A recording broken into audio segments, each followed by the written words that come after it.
One of the lessons we learn from having lost everything, including our liberty for a significant period of time, is that we have got to really protect ourselves and that we have economic stability regardless of what happens anywhere else. And so besides building businesses or owning investments like stocks or owning real estate, it's also important to have other types of investment that can be convertible to cash in any economy, in any place in the world. And that is, something that I think has the chance of going up in value. And that would include collectibles. One of the things that I've been collecting since I've come out of prison is luxury watches, because there's a huge demand for luxury watches. And this is an example of a Rolex Presidential. It's similar to the one that I am wearing right now. It has a black face. It has the day on the top. This is called the day date just, with a raised bezel, a raised glass here, and the date here. This one doesn't have any of the fancy engraving on the bracelet itself. It's an 18 karat gold bracelet. It's very heavy. I've always liked this watch since before I went to prison. And I think it's a good investment to hold. This is never going to go down in value. It will appreciate in value over time because there will always be a demand for this kind of a product. And these are valued anywhere in the world. This is a similar one. It's actually the exact same model, but it has, I don't know if you can see it, it has some extra work on the bracelet itself. I think this is called the birch engraving, and it goes down the center link. This one also has the Mercedes-Benz, the Mercedes-Benz insignia inside in diamonds, with diamonds going around the outer bezel. In addition to this one, we have a sport model of Rolex that I was looking at investing in, but I think I'm going to pass on this one. This is a popular model. It's called the Rolex Sport. I think it's called the Yachtmaster. It's stainless steel with a beautiful green bezel, but the bezel's a little bit small, and I've got quite a few of these that are the same size. So I think I want to get the bigger bezel. So I've ordered a different model to come, and I'll show you that one when it comes in the mail tomorrow. But I'm going to send this one back. And then there's the last one, which is an investment grade watch. This one is much higher end. All of these are in the $15,000 range. This is a $50,000 product. It's a Patek Philippe, a very elegant watch, also handmade in Switzerland, and one of the premier brands for investment watches, Patek Philippe. Their commercial is that, you never really own a Patek Philippe. You just pass it down from one generation to the next. I don't have any children, but I do like to invest in luxury watches because I believe that they will hold their value, and they're not going to be vulnerable to who's the president, or how much debt the United States takes on, or what happens in the employment market, or what happens with a pandemic. These are products that you can wear on your wrist, and you can, if you're ever in a situation where you need some liquidity, these are very easily convertible to cash. So I think it's important for people who have gone through struggle to look for alternative investments, whether it's real estate, whether it is gold, whether it is or precious metals, and actually hold on to the commodity, whether it is art, whether it is, of course, there's always a place for stock market investments or investments in businesses, but always first invest in yourself. If you invest in yourself first, you will create new opportunities that will help you grow and become productive. And that is a lesson that I learned while I was in prison. I always had to invest in myself first. What did that mean? Well, it started off by going to school and getting an education and learning how to develop a skill set that would allow me to create more value even while I was in prison. And that value, of course, is translated into income opportunities, whether it was with writing books for people in prison, writing my own books while I was in prison. Of course, as I wrote in Earning Freedom, there was also a period of time where I studied the stock market so that I could learn more about how investors place a value on what are called equities or stocks. how to place a value on debt instruments like bonds. You are wherever you are, if you're in a jail or if you're in a prison, the time is now to begin thinking about what are you going to become? How are you going to develop resources that will help you grow and become more valuable in the marketplace? There are going to be people who will judge you based on your criminal history or based on your prison background. But if you learn how to establish value in the marketplace, you are going to become more than what other people anticipate. That's always been my goal, is to say, okay, I don't want to be seen as a person who spent his entire life in prison. I want to be seen as somebody who can help other people solve their problems. And if you can solve, there's a great speaker out here who passed away probably more than a decade ago. His name was Zig Ziglar, who said, if you can help other people get everything they want, you can get everything you want. And so you have to figure out, how do you create value regardless of where you are, what time of day it is. And if you can do that, if you develop that mindset, you can do that inside of a jail. You can do that inside of a prison, because you have to just simply be thinking about, where do you want to go? What do you want to become? And that should influence the books that you read. It should influence the way that you read books. Are you developing a stronger mindset? Are you developing skills that will translate into a job for you? Are you learning how the author is stringing words and sentences together into paragraphs, and paragraphs into pages, and pages into chapters, and how it all comes together to form a cohesive thought? The more you invest in yourself, the more you're going to put yourself in a position to overcome the challenges and the hurdles that really complicate life for so many people who come out of prison. But when you come out of prison and you do position yourself for employment, and then you position yourself for savings accounts, make sure that you are looking at everything around you.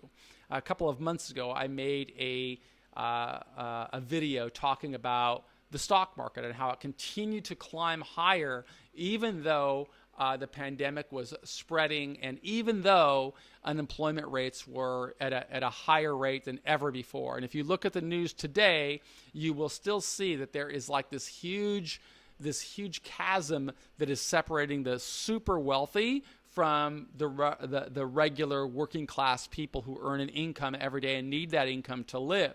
And if you can see that trend, you could potentially anticipate, well, what's going to happen in the weeks, in the months, in the years ahead? Is the stock market likely to continue soaring at a very high rate? It very well may be.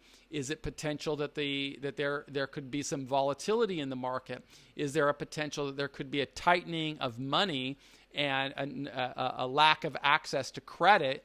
Is that a possibility? What would happen if the pandemic continued to grow? I mean, it was not that long ago where we had 50 deaths, 100 deaths, and now we've crossed 200,000 deaths, and there doesn't seem to be any sign that things are going to stop or slow. And so if you look at these trends, you may be thinking about, well, what kind of alternative investments exist out there? I invest a lot of my time and energy in building businesses, but businesses aren't always easily convertible to cash. And I have invested in the stock market, but there are macroeconomic factors that could make the stock market not so attractive. It doesn't mean that I don't want to own stocks, both in different positions and in different sectors. There's real estate that I have, but there's always complications with real estate as well, particularly if tenants stop paying rent. So there are a lot of factors to consider, a lot of moving parts into creating a personal financial plan. I would suggest that in addition to traditional investments, which would include real estate, which would include stocks, which may include bonds, you may also think about collectibles. Recently, I returned from a trip to the East Coast where I was interviewing with CEOs and business leaders and talking about the importance of helping formerly incarcerated people transition into success. And I got into a very lengthy conversation with one investor who was telling me about an alternative investment that he made, which is something I've never considered, and something that many of you who are interested in sports may know a lot more about than I do. And it's these collectible cards. And he was telling me how he started investing in Michael Jordan cards a little over a year ago. Maybe it was 18 months ago or so, and these are not insignificant investments. You know, they started at the price range of a Rolex of $15,000, $12,000, but he ended up buying quite a few of them.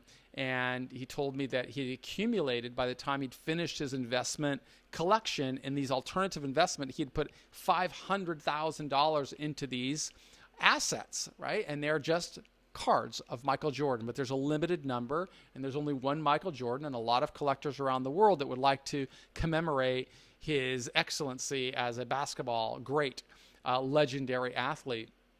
And the price that he paid for $500,000, because he put a really nice collection together, he said that collection is today worth more than $2.5 million. So it's a 5 times return on his money in less than 18 months. And there's a lot to learn from this. You see, wealthy people sometimes think creatively, and they think in a different way from other people, right? Some people might think of spending $15,000 on a watch as being a futile investment.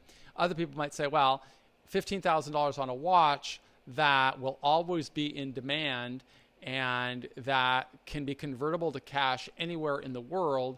And God forbid, if anything ever should happen in the United States, it might be good to have a portion of your assets inside of these alternative investments.